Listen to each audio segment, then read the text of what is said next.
अमित चाचान। सभापति महोदय, आपने मुझे गृह और कारागार पर बोलने का अवसर दिया, आपका बहुत बहुत धन्यवाद।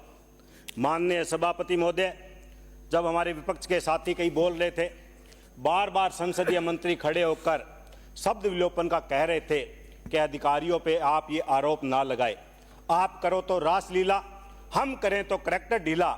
आपके साथी बार बार हम पर भ्रष्टाचार के आरोप लगा रहे थे। ये आरोप लगाने का काम विपक्ष के साथियों का होता है। आपके पास सत्ता है, आपके पास एजेंसियां है। अगर आपको लगता है हमने भ्रष्टाचार किया, आप जांच करवाइए, आपको कौन रोक रहा है? आप जांच करवाइए आय से अधिक संपत्तियों की, लेकिन आप जांच उसके साथ साथ अपनी स्वयं की भी कराइए, अधिकारी दीर्घा में बैठे तमाम उन अधिकारियों की भी कराइए, और आपको पता चला जाएगा कि भ्रष्टाचार किसने किया। जब हम एक दूसरे पे आरोप लगाते हैं, अधिकारी दीर्घा में बैठे अधिकारी हंसते हैं कि ये कारण तो हम हैं, लेकिन ये मूर्ख लोग एक दूसरे अपने पे आरोप लगा रहे हैं। ये तय नहीं देख रहे कि भ्रष्टाचार किन की वजह से हो रहा है। चाहे सरकार किसी की भी रही हो, भ्रष्टाचार हमेशा होता आया है, आज भी हो रहा है और आगे भी होगा। किसी ने ये नहीं सोचा कि इस भ्रष्टाचार को हम कैसे रोकें। अगर मंत्री जी दावा करते हैं तो मैं उनसे कहना चाहता हूं, आप ये सदन में खड़े होकर और एक शपथ के साथ कह दे कि हमारे राज्य के अंदर कोई भी अधिकारी कर्मचारी भ्रष्ट नहीं है, कोई भी पुलिस का अधिकारी मंथली रिश्वत नहीं लेता, कोई भी डिपार्टमेंट का कर्मचारी पैसा नहीं लेता। हम आपको मान जाएंगे,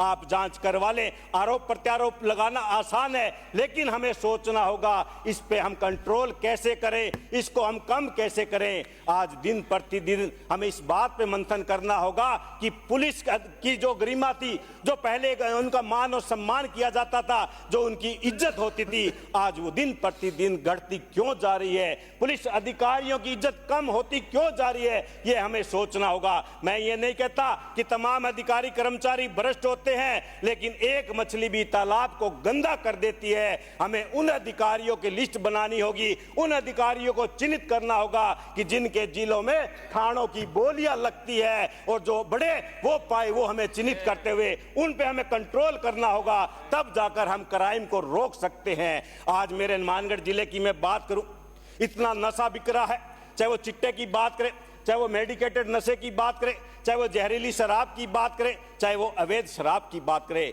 कार्रवाई हो रही है, लेकिन जिस तरह से आप बार बार बोलते हो ना, ये तो मछलियां पकड़ रहे हो, मछलियां पकड़ रहे हो, मगरमच्छों को नहीं पकड़ते। वो कार्रवाई नाम मात्र उस नशीले पदार्थ पे होती है जिससे कि उनकी जमानत हो जाती है। मगरमच्छ हमारे हाथ में नहीं आए। अगर पुलिस चाहे तो एक सुई भी उनकी सीमा में नहीं घुस सकती। फिर आज इतने बड़े बड़े चिट्टे, इतनी दारू, बड़े बड़े ट्रक कैसे हमारी सीमा क्षेत्र में आ रहे हैं। हरियाणा से लेकर गुजरात तक अवैध दारू, जहरीली शराब जाती है, वो कैसे तहन हो रहा है? क्योंकि ये सब मिली भुगती होती है। आज के पुलिस के पास जो पहले मुखबिर हुआ करते थे, उनकी कमी आ चुकी है। उन मुखबिरों की वजह से पुलिस बड़े से बड़े अपराधियों को पकड़ा करती थी। पुलिस की लाठी में मैं कहता हूं वो जादू की छड़ी तो नहीं, लेकिन इतनी कमजोर भी नहीं है। अगर पुलिस अपने पर आए तो पाताल में से ढूंढकर भी अपराधी को पकड़ सकती है और नशे पे पूर्ण रोक लगा सकती है। माननीय सभापति महोदय, 2009 में मेरे चक्कराजा सर हत्याकांड हुआ था, जिसके एक ही परिवार के 4 सदस्यों की रात को निर्मम हत्या कर दी गई। पिछले 60 सालों से सीबीआई भी जांच कर रही है, लेकिन आज तक खुलासा नहीं हुआ। पवन व्यास हत्याकांड को जब हम याद करते हैं कि जसाना के पंचायत घर के अंदर दिन दहाड़े उस पंचायत घर में उसकी हत्या कर दी गई, लेकिन आज तक उसका खुलासा नहीं हुआ।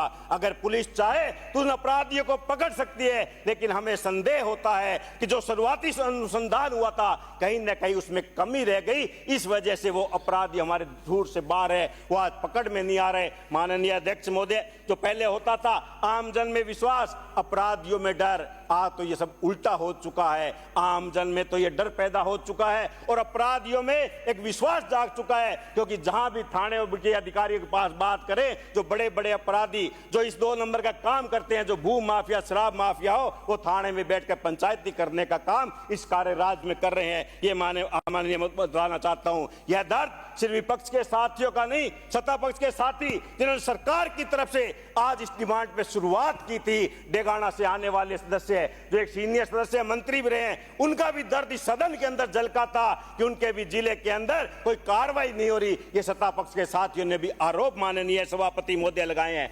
आज हमारे साथी इस बात के लिए पीठ थपा रहे हैं कि हमारे कार्यकाल में 2-2% की हमारी कमी आई है। अरे शर्म आनी चाहिए आपको। एक भी कोई कत्ल होता है, एक भी वो रेप होता है, सरकार के लिए पूरी शर्मनाक घटना होती है, और आज आप पीठ थपथपा रहे हो कि हमारे कार्यकाल में तो 2% की कमी आ गई। हत्या के पर एक साल में 1607 आपके प्रकरण दर्ज हो गए, अपहरण के 10,629 दर्ज हो गए, बलात्कार के 6482 दर्ज हो गए, चोरी के 43,869 प्रकरण दर्ज होने के बाद भी आप अपनी पीठ थपथपा रहे हो कि आपके राज से हमारे में 2% की कमी आई है। शर्म आनी चाहिए सत्ता पक्ष के सदस्यों को। ये बहुत ही घिनौना काम है। तो मर्डर होता है, रेप की घटनाएं होती है, सबकी पीठ उगाड़ी होती है, किसी के साथ भी ये वारदात हो सकती है, लेकिन सामूहिक रूप से हमें प्रयास करना होगा कि इस तरह की घटनाओं पे कंट्रोल हो और एक ईमानदारी और सच्चाई के साथ पुलिस हमारा काम करे। एक मैं माननीय डीजी साहब बैठे, माननीय सभापति महोदय, एक मेरे क्षेत्र का कांस्टेबल था